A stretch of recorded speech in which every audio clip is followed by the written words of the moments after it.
ایک دن حضرت امام حسین ان کے گھر میں بیٹھے تھے تو کسی بات میں نا اختلاف رائے ہو گیا، تو امام علی مقام ناراض ہو گئے، فرمایا آج کے بعد تیرے گھر نہیں آؤں گا، رومال اٹھایا چلے گئے۔ لوگوں نے حضرت محمد بن حنفیہ رضی اللہ تعالیٰ عنہ سے کہا حسین تو ناراض ہو گئے، کبھی نہیں آئیں گے۔ آپ فرمانے لگے بھائی تمہارا ہے کہ میرا؟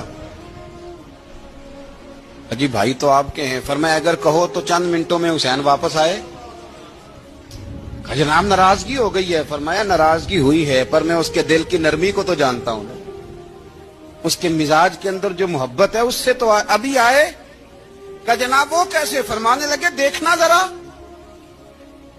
تو امام حسین نے خط لکھا، حضرت محمد بن حنفیہ نے رکا لکھا، کہنے لگے حسین میرے باپ کا نام بھی علی ہے اور آپ کے باپ کا نام بھی علی ہے، پر ایک فضیلت ایسی ہے جس میں آپ کا مقابلہ نہیں کر سکتا، وہ یہ ہے کہ آپ سیدہ فاطمہ الزہرا کے لال ہیں، اب محمد مصطفیٰ علیہ السلام کے نواسے ہیں۔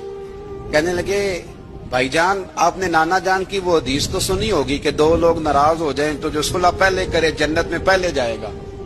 فرمانے لگے دل میرا کر رہا تھا کہ پہلے صلح کر لوں، لیکن پھر بڑے بھائی کو پشت کروں گا جنت میں جاتے ہوئے، یہ بھی تو بے ادبی ہے نا۔ اب خط میں نے لکھ دیا ہے، آپ کا جو ارادہ ہو۔ امام حسین نے خط پڑھا تو آنکھوں میں آنسو آ گئے، پھر سے رومال اٹھایا۔ بچے پوچھنے لگے کہاں جا رہے ہیں؟ کہا بھائی کے گھر جا رہا ہوں۔ کہا آپ تو ناراض تھے؟ فرمایا تھا ناراض پر ہے تو میرا بھائی نا، ہو گئی بات ختم۔ بڑی دل میں نرمی، طبیعت میں سوز۔